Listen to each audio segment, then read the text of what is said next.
Doctor Lokesh Yadav doctor Lokesh Yadav ఉమ్మడి ఖమ్మానికి సంబంధించిన వ్యక్తి. బట్టి విక్రమార్క అనుచరుడు, నమ్మినటువంటి బంటి. సో మరి ఈ ఆ, లోకేష్ యాదవ్ నిజంగా ఉప ముఖ్యమంత్రి బట్టి విక్రమార్కకు అత్యంత సన్నిహితుడుగా ఉన్నటువంటి వ్యక్తి. గతంలో ఉమ్మడి ఖమ్మం జిల్లా నుంచి ఆయన ఎంపీ టికెట్ కూడా ఆశించిండు.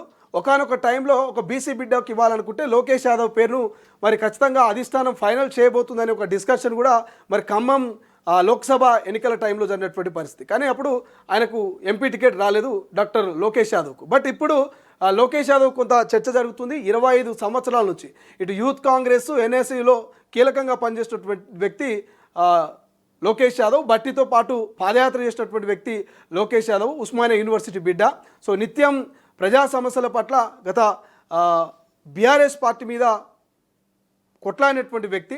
సో అధికారంలో వచ్చినటువంటి అధికార కాంగ్రెస్ పార్టీలో కూడా నిత్యం ప్రతిపక్షాలకు తన స్టైల్లో కౌంటర్ ఇచ్చేటువంటి మరి లోకేష్ యాదవ్ పేరు కూడా ప్రధానంగా వినిపిస్తుంది. ఎందుకంటే ఇప్పటి వరకు ఉమ్మడి ఖమ్మం జిల్లాలో ఒక్క బీసీ కూడా మరి అక్కడ ఎమ్మెల్యే టికెట్ ఇచ్చినట్టు, ఎంపీ టికెట్ ఇచ్చినట్టుగా లేదు ఇప్పటివరకు.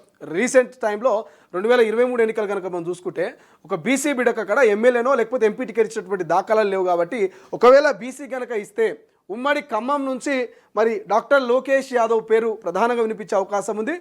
డిప్యూటీ సీఎం బట్టి విక్రమార్క కూడా లోకేష్ యాదవ్ పేరును ప్రతిపాదించారనే ఒక చర్చ కూడా ప్రధానంగా వినిపిస్తుంది. కాబట్టి సో మరి లోకేష్ యాదవ్ ఎంత మేరకు ఎమ్మెల్సీల పట్టభద్రుల ఎమ్మెల్సీల టికెట్ను సొంతం చేసుకుంటారనేది చూడాల్సినటువంటి అవసరం ఉంది.